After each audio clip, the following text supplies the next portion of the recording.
I see also Professor Kivutha Kibwana, if he would like to speak. We would be more than welcoming him to come and speak.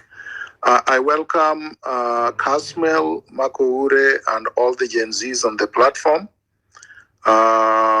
It is Kasmel and his colleagues and the heroes that died that have inspired not just Kenya, but the entire African continent and the entire world. With their bravery, with their clarity and eloquence. It's very, very important, as I always say, the youth are the motors of change. And we have seen it in real time in Kenya for the last 1 month. It's quite inspiring. I wanted to say a few things preliminarily. I believe Professor Chieng has not been attending our spaces weekly. This point has been made repeatedly, that when we say Ruto must go, we don't mean Ruto the person. It is a clarion call that symbolizes a demand by the people for the overhaul of the system, including the removal of Ruto the person, the head of the regime of Kenya Kwanza, and the entire political oligarchy in Kenya. So Ruto must go is not a clarion call directed at the individual, but it symbolizes what the people of Kenya are opposed to.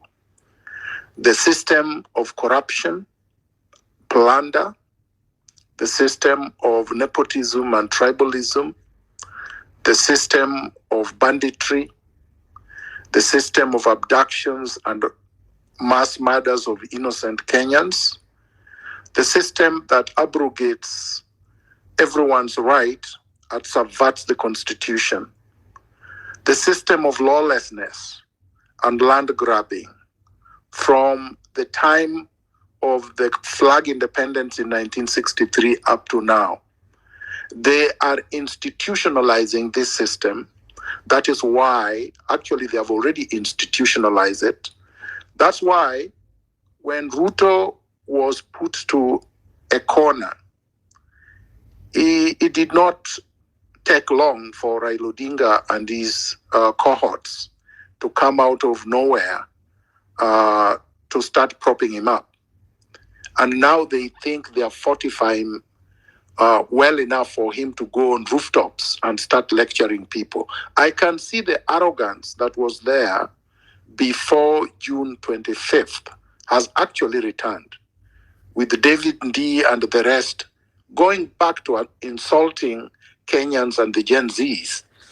They call them Gen Goons and other things.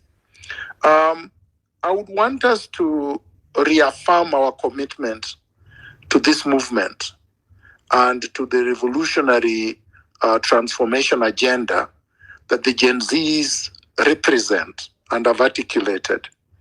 And we cannot do that if we don't organize and mobilize. Yes, this revolution has been and continue to be leaderless, tribeless, and organic. But it has to crystallize in terms of mobilization of all sectors of the Kenyan society, because no revolution can leave any generation, any gender, any class, or any region behind. We have to carry as many people as possible. So last week I talked of the broad-based movement where we are going to, and we must include all these factions and all these permutations of the movement so that we can win. We don't want to wait for 2027. It would be a tragedy if we allow this cabal to continue to be in power up to 2027. Kenya will be no more, because as it is, they have already bankrupted it. So I think if people wait until 2027, Kenya will be waiting for burial. So the ballot is not a revolutionary pathway in a neocolonial state. Kenya is a neocolonial state controlled not just by the cabal who are domestic, who live in Kenya and operate in Kenya, but by the Western imperialist interests. So election is just a choreographed coronation of the cabals. We recycle them, one faction after another, but the system never changes. What they do don't change. Our interests and our rights don't change. And therefore, it would be an exercise in futility to wait until 2027. So I have seen people are talking about nane nane, but last week I said the best way to remove this system and to defeat Ruto and his collaborators is to have a daily protest. It's not materialized, but it is what I am still calling for. Having these breaks and letting the security forces to go and rearm and reheal and recoup and reorganize is counterproductive. So I will be keen to listen to what people are saying in terms of the real concrete tactical input towards this realization. What is it that we need to do other than just saying it? How do we get people to stay on the street day after day until the regime collapses? What do we need to do logistically? How much in terms of resource mobilization do we need for water, for floods, for tents, for medical camps, for whatever it is that we need for daily protests to materialize? The students in Bangladesh have done a great job, but they're just students. In fact, the Bangladeshi protests have not been the entire population or generation like in Kenya. It's just university students. And look at what they have done, even amidst a lot of brutality. So in Kenya, we are lucky that we have a more broad-based mass of people who are disgusted by what we've had and have come out on the street. In Bangladesh, they are not even demonstrating because of corruption. They are demonstrating because of the reservation of 50% of jobs for veterans, minorities, and people with disabilities. In Kenya, the problem is worse. So people need to be more angry and to be able to come up with strategies and tactics of removing this regime faster than some of us are seeing. Thank you very much, Hilary. That's all I wanted to say initially. Thank you so much for that call for, and you answered the Professor Cheng. I think you have had that, and the clear information is out there. Kasamuel Makore, good evening again, bro. How are you doing? And I'm extremely happy. I want to give just two ideas. We can have more than 1 million people on Nane Nane, or on the day of the vetting, or the day of the swearing in of Ruto's illegitimate CSS. If we do this is very simple. Right now, maybe over 100,000 people have been listening to our broadcast. So let's assume we've been 140,000 people listening today. If each one of us was to convince 10 people, each one of us, just 10 people. So we give ourselves a task of convincing 10 people to attend any of these marches on any designated day, but specifically on Nane Nane, which is the 8th of August, 2024. We will have 1.4 million people on the streets. So we can do it. It's very easy to do. You don't have to think of a crowd. Each one of us can just say, I'm going with 10 people, or I'm convincing 10 people to attend the march. You can do it from abroad. You can do it from any country. You can do it when you are in Kenya. It's just a telephone call away, a text message away.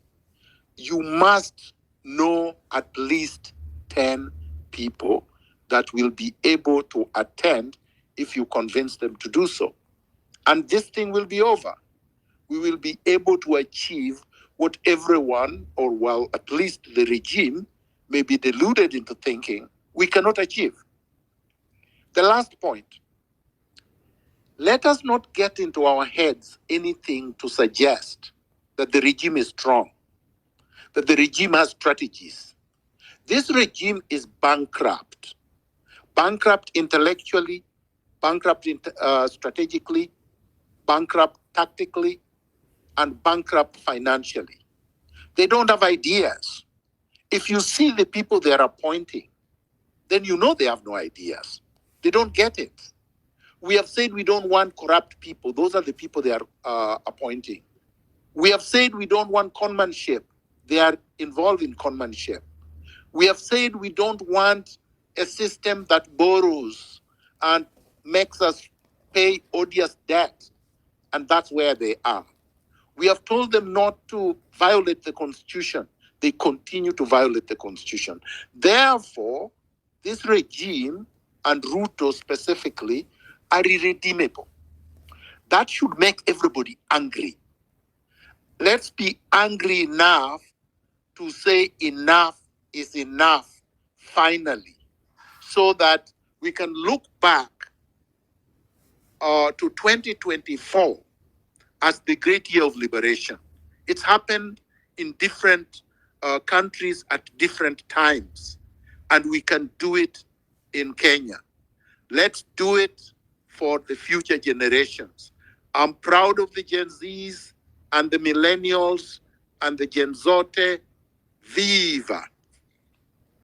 Ya, huyo ni mwanaharakati Miguna akielezea tu yale mikakati ambayo majenzizi wanafaa wafuatilie ama wachukue hatua. So ameongelea mambo mengi, jinsi ya kutoa William Samoei Ruto mamlakani, akizungumzia tu kwamba Wakenya sio waoga, wala William Ruto ameshindwa na kazi. So ameweza kuzungumza mambo mengi kuhusiana na maandamano ambayo yamekuwa yakiendelea, na kusisitiza kwamba maandamano bado yapo na yatazidi kukua. Nane akiomba kila mtu aweze kujitokeza, yani uweze kuconvince watu 10 kama unaweza, ili muweze kuingia pale kwenye street. Asante sana kwa kutazama Ruto's TV. Kama uko na maoni niachie kwenye comment section. Kama hujasubscribe na kuomba uweze kusubscribe, ili habari yote inapopatikana unakuwa wa kwanza kuipata. So asante sana kwa kutazama Ruto's TV.